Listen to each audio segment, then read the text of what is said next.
नमस्कार दोस्तों, आज के इस नए वीडियो में आपका स्वागत है। दोस्तों आज के इस वीडियो में बात करेंगे Apollo micro system limited stock के बारे में। तो अगर स्टॉक का करेंट प्राइस का बात करें तो स्टॉक का करेंट प्राइस फिलहाल 300 रुपीज़ है, यहाँ पर आप देख सकते हो। एंड आज के दिन स्टॉक में 6 to 7% का एक शानदार तेज़ी देखने को मिला। तो आज के दिन क्या हुआ कि मार्केट खुलते स्टॉक में हल्का फुल्का गैप अप देखने को मिला। एंड गैप अप के बाद स्टॉक धीरे धीरे करके एक अपसाइड का मोमेंटम दिखाया एंड 307 रुपीज़ का स्टॉक ने इंट्राडे में हाई मारा एंड उस प्राइस से एक प्रॉफिट बुकिंग देखने को मिला। एंड फिलहाल स्टॉक 300 लेवल के आसपास फ्लैट है। तो 300 लेवल एक सपोर्ट की तरह काम करेगा। तो कैसे जब मैं चार्ट पे एनालिसिस करूँगा तब मैं आपको वो बताऊँगा। एंड अगर स्टॉक का रिसेंट परफॉर्मेंस का बात करें तो यहाँ पर आप देख सकते हो लास्ट 5 दिन में स्टॉक ने करीब 5% का रिटर्न जनरेट किया।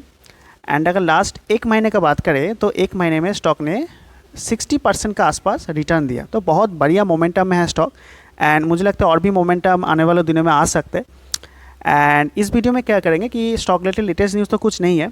तो पहले हम देखेंगे कंपनी काम क्या करता है, देन कंपनी का जो फंडामेंटल है उसको भी थोड़ा सा देखेंगे एंड देन टेक्निकली देखेंगे कि स्टॉक का पास सपोर्ट एंड रेजिस्टेंस ले सकते हैं। तो चलिए वीडियो को स्टार्ट करते हैं।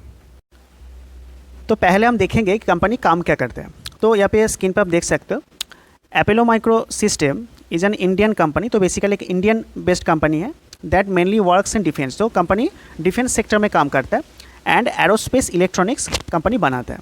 तो चलिए डिटेल में देखते हैं नीचे। तो यहाँ पे आप देख सकते हो कंपनी क्या करते हैं, इलेक्ट्रॉनिक्स जो सिस्टम है वो बनाते हैं। तो बेसिकली आप ऐसे समझ सकते हो लाइक एक ह्यूमन बॉडी है।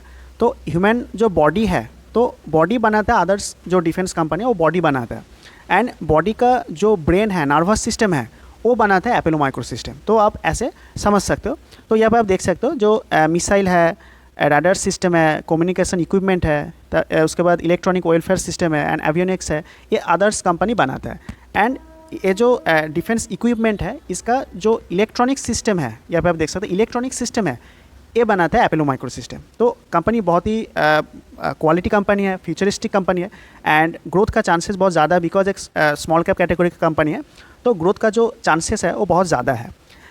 इसके बाद अगर देखोगे इनका जो कोर कस्टमर कौन है तो यहाँ पे आप देख सकते हो DRDO, Indian army, Indian navy and Indian air force इनका कोर कस्टमर है। बेसिकली जो गवर्नमेंट बेस्ड डिफेंस ऑर्गेनाइजेशन है इनका कोर कस्टमर है।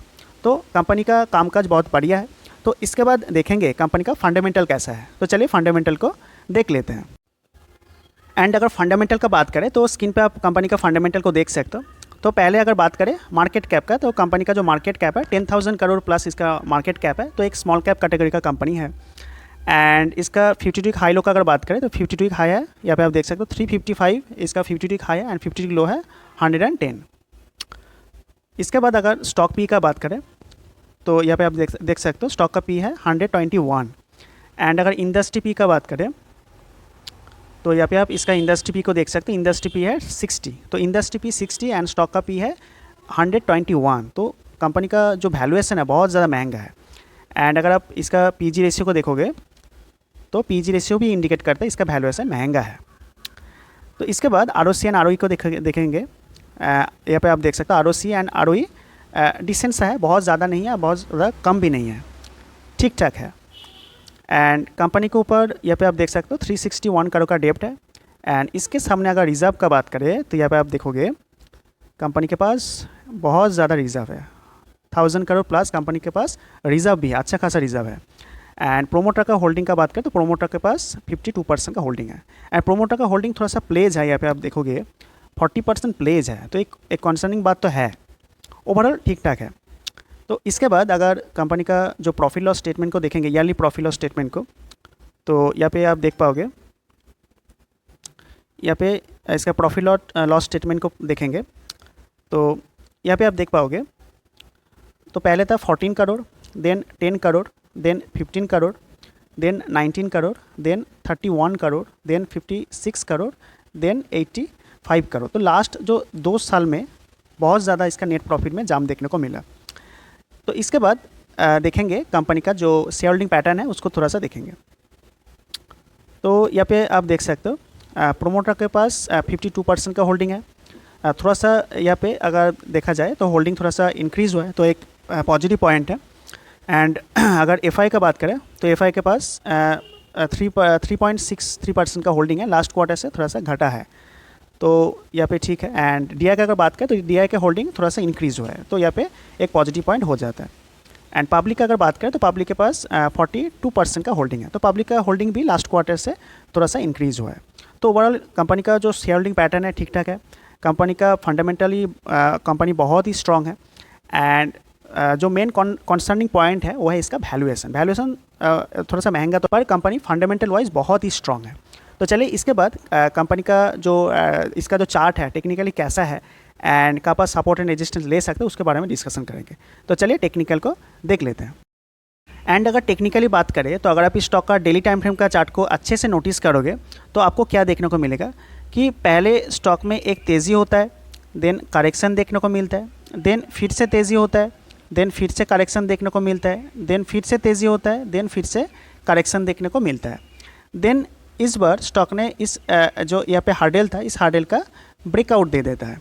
एंड ये जो ट्रेन लाइन है, ट्रेन लाइन पे मल्टीपल टाइम स्टॉक ने रेजिस्टेंस फेस किया, तो यहाँ पे एक बार रेजिस्टेंस फेस किया, यहाँ पे दो बार रेजिस्टेंस फेस किया, यहाँ पे तीसरी बार रेजिस्टेंस फेस किया, एंड फोर्थ टाइम में इस जो पर्टिकुलर रेजिस्टेंस था, ट्रेन लाइन का जो रेजिस्टेंस था, उसको स्टॉक ने सक्सेसफुली ब्रेकआउट दे दिया है। एंड अभी स्टॉक का जो करेंट प्राइस है वो 300 रुपीज़ का आसपास है।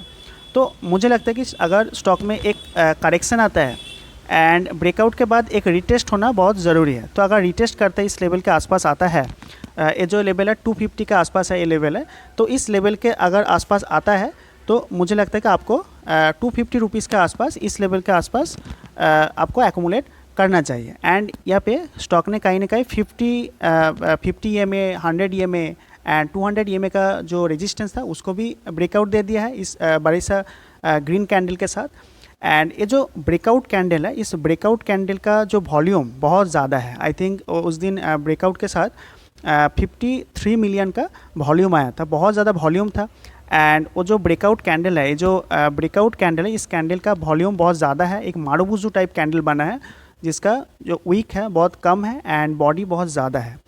तो एक कुछ इंडिकेशन है कि स्टॉक अगर नीचे आता है, इस लेवल के आसपास आता है, 250 लेवल पे आता है, तो मुझे लगता है आपको उस पॉइंट पे 250 लेवल पे एक्यूमुलेशन करना चाहिए। एंड ऐसे अगर मोमेंटम दिखाएगा तो कहीं ना कहीं स्टॉक 350 जो इसका ऑल टाइम हाई है उस लेवल तक जा सकता है। एंड अगर 350 के ऊपर भी सस्टेन करने लगा तो और भी मोमेंटम आ सकता है।